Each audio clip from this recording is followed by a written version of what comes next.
are here today to make sure our country keeps a promise we made after 9/11 to always be there to take care of the firefighters and officers, the police, the EMS, the construction workers, the volunteers, the survivors, everyone who is sick and injured today because of their work on the deadly pile with the deadly toxins.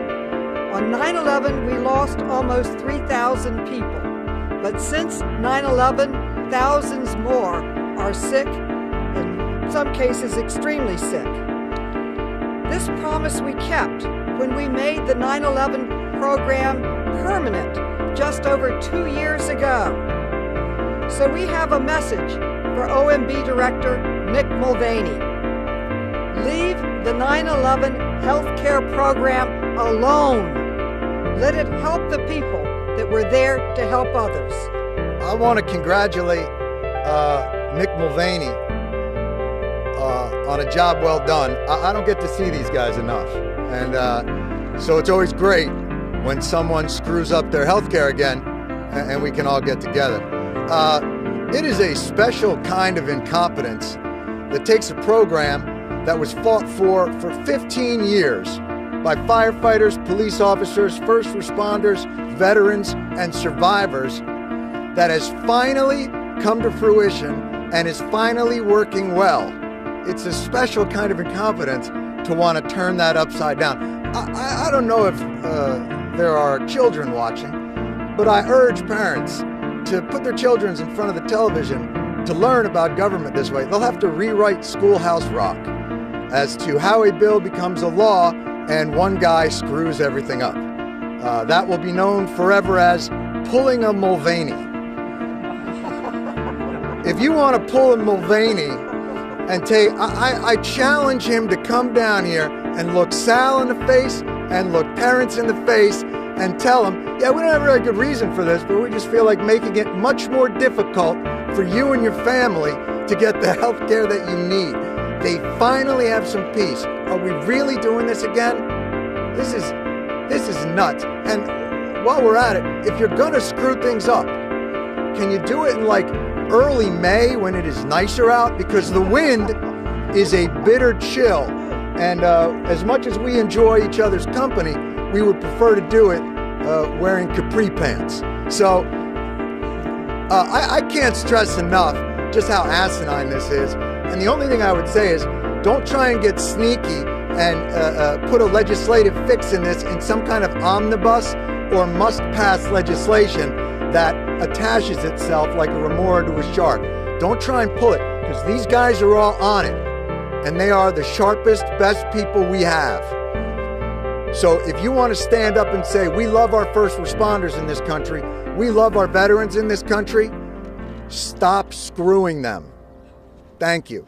We spent much of this day at the foot of the World Trade Center towers, or what's left of the World Trade Center towers. We were there with the rescue workers who were searching for any sign of life, but by late today, even for them, hope was beginning to give way to the grim realities of this attack. Ground Zero, right between the remnants of the two shattered towers.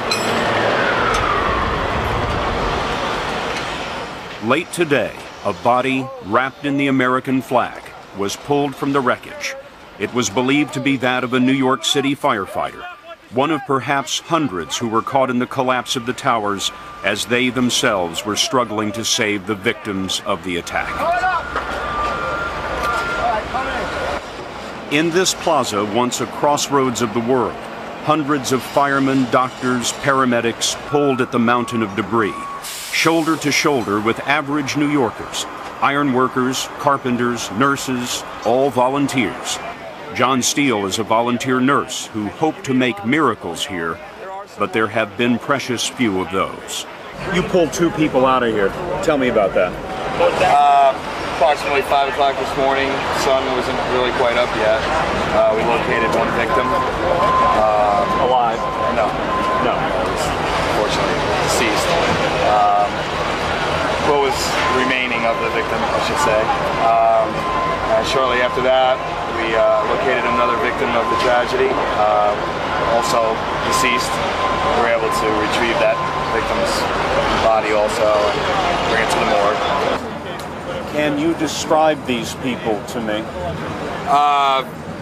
Physically, I really can't because, fortunately, there wasn't really much left of them. You've been all over this place where we are, ground zero, for 18 hours. What are the chances? What are the chances that there's somebody alive, do you think? Well, to be honest with you, we did retrieve a police officer this morning who was trapped for approximately 11 hours last night. From what I understand, I can't confirm this is true or not, apparently he was on the 80th floor. That rescued officer was treated by Dr. Tony Daher. He and his partner, Dr. Lincoln Cleveland, are emergency room physicians from New York University Hospital downtown. I was here when they extricated the police officer at 8 o'clock this morning, who was in very good shape, actually, amazingly enough. I think right now it's just going to be a very slow process of digging through rubble. We saw all our casualties yesterday at our hospital stopped at about noon. It got really strange and very spooky. Things just stopped coming in that had anything to do with the blast. And, you know, at the time, I was thinking, you can read a couple things into that. Either people are buried and they're going to start bringing bodies out, or just everybody died. Where are all the people who were in these buildings? The buildings were built, the structural support of the building is the shell, is the skin of the building. I remember when they were built. I'm a New Yorker. The innovative architecture of it is that the outer shell is where the strength of it is. And I think what happened is the whole thing imploded. It was like a chute that went straight down. What does that mean to the inside? It means that the explosion has nowhere to go except down. I think another building collapses, there's toppling, pieces fall off, there's a diffusion of the energy, and in this collapse, the energy all went straight down. And I think that, tragically, anybody in that chute did not survive. I think it probably had the force of close to a nuclear blast. These firemen from Brooklyn have been taking the mountain down piece by piece, and many of them share the pessimism of the doctors. It's what? It's just huge rubble. Do you see anything of the victims, of the people who were in the building? You got 110 stories on top of everybody over there. It's just tough to say. 110 stories on top of everybody. That's what the two buildings were. Everybody's working together, you know, the whole city, trying to get people out. How do you dig this up? Piece by piece. Hand by hand. That's why you just make the chains and get the debris out. That's all you can do. 110 stories at ground level. 110 stories at ground level. If you get a shot, you'll see the antenna that was on top of the tower. It's at ground level. And yet there are no people to be seen. They pulled out a couple of Port Authority cops alive. Right, last night? Last night, this morning. Suppose they were like on the 80th floor from what we heard. But that's it so far.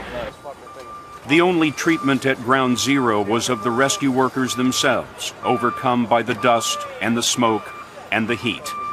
This physician is treating them and then sends them back in. What we're doing for the rescue workers right now is providing oxygen, giving them breathing treatments, washing out eyes, washing faces, giving them water, giving them Tylenol, aspirin, rehydrating them orally. That's about it. I mean, we're there for them. They just pick right up and go back. The volunteers come from throughout the region. You look exhausted. It's a lot of work up there.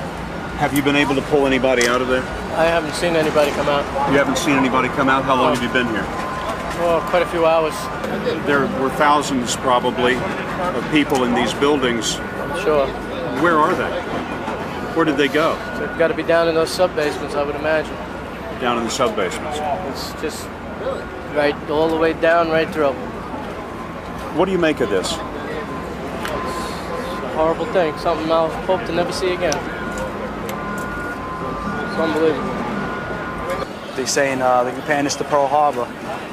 Pearl Harbor, at least they could defend themselves. These were helpless people, wives, women, children, and it was just uncalled for. This is the center of the rescue effort. Behind me you can see what's left of one of the 110-story twin towers. A lot of these iron workers are volunteers who have come in from all over the city, men and women who are more used to putting these buildings up than taking them down. Fred Clark has done both here. As a carpenter, he helped build the towers 30 years ago. Now he's working on the mountain of debris. You would never believe that it's gone. I mean, I look at it, I've never seen anything. I was in Vietnam, I've never seen anything like this. Nothing like this to compare to this. What do you see now? What I see now is just heartbreaking, and I'm hopeful now. I'm here with the rest of a lot of volunteers from my locals, hopefully to find somebody still alive amongst this. But as I say, the longer the time takes to get to it, I'm sure the less the chances are that anyone will be alive. But it's horrifying. It's horrifying. That has become painfully clear to many doctors who have been here from the start. You were here last night. What did you see then? I think the most vivid thing was a picture of that Century 21 sign, building on fire, and the fire truck with the American flag undulating with the well-lit light. And I think that said it all. You know, Doctor, it seems to me that it must be very frustrating to be a physician and to have really so few patients to treat here.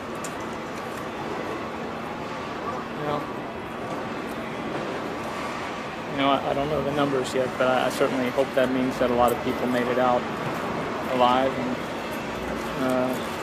obviously it's horrific and incredible tragedy for those people who lost their lives. What do you make of this? Words fail. Words fail. When I call off your name, sound off, loud and vigorous. Adrian! All day, the help kept coming. Troops from the Army Reserve and the National Guard came to the battle zone to help secure the entire lower end of Manhattan Island, which is now closed. Closed for both the search for bodies and the search for clues. In addition here, there's a crime scene investigation. We've seen a number of FBI agents with trash bags loaded with debris, and we ran into one New York City police officer who told us that his unit is looking in all the buildings around us, trying to find the black box recorder from one of the airplanes. They believe it could have ended up anywhere within a half-mile area. In the search for bodies, there is a growing realization that there may be no one left alive. But for volunteer nurse Jon Stewart and the others, there are powerful reasons to keep on going.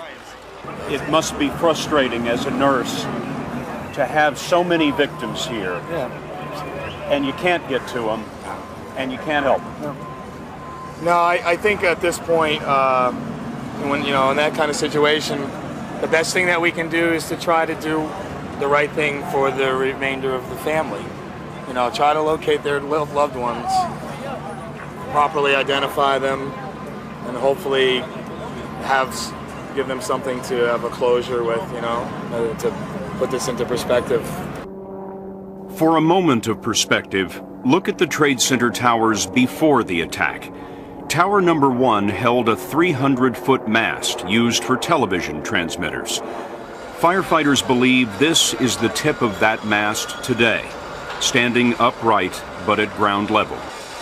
By late afternoon, a fireman carried an American flag to the mast and raised it. Fellow firefighters wept as the stars and stripes flew in the smoke-filled sky and remained above them as they worked into twilight's last gleaming.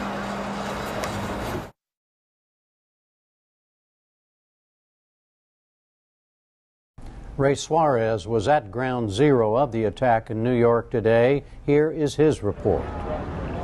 It might help if you think of the crash site as a small city, a heavily armed city with a disaster at its core.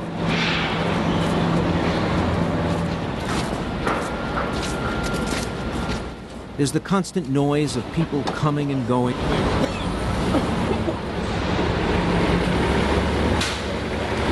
Doing a bewildering array of jobs. A buzzing hive around the smoking wreck of 2 of the tallest buildings on Earth and the skeletal hulks of the neighborhood around. Though it has been a week, this is still, officially, and repeated to reporters again and again, a rescue operation. Police say it's the only way they can keep working. It's a horror to know that they're in there, and it's very frustrating. that we can't just go to where they are and find them. By right, we don't belong here. We belong in here with our friends, our co-workers. But if we came out, there's very likely to be other people in there. Donald Hull is from the Federal Emergency Management Agency's Los Angeles unit, one of a constellation of such specialist teams drawn from local agencies around the country, and now working under the guidance of the New York Police Department. Make sure nobody lags behind. Gotcha. Okay. We caught up with Hull and a California squad of more than 60 men, still probing the wreckage for signs of life. What's happening here is the equipment operators are working closely with the rescue crews. We'll have to go in, we work the heavy equipment to remove the heavy I-beams and whatnot that we can't move by hand. After a small portion of that's removed, we'll send the hand crews in to search void areas or dig by hand to get a little more area out of that way. We just have to wait and have the debris removed enough so we can look and find them, and if they're there, we can go in and breach a hole in the concrete, make entry into there, and do our search from there. Today, there were 11 search and rescue teams laboring across this vast space. The FEMA teams are urban specialists, trained for work in collapsed and damaged buildings. I was at Oklahoma City with that rescue effort, and it doesn't compare to this one in magnitude. This California FEMA team headed into the lower-level shopping mall that once spread out under the World Trade Center site.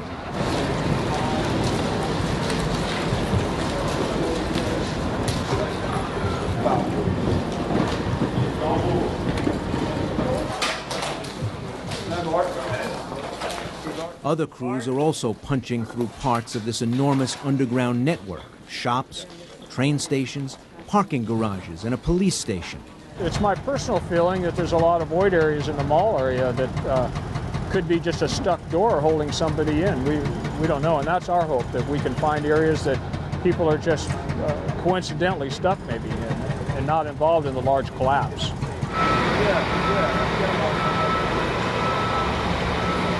Since the fires have died down, components of this building have been cut apart and loaded onto trucks. Steel girders, large slabs of concrete. But no matter how the thousands of tons taken away grow in number, as they have throughout the week, it seems like there's still an impossible task ahead. How can you carry away all this debris? As of today, some 50,000 tons of debris have been removed. A staggering 100 million pounds of metal and concrete moved away. More and more skilled workers and law enforcement are headed to this project, along with the heavy tools of the demolition trade, even as the relentless activity of the reviving city moves closer and closer to ground zero, day by day.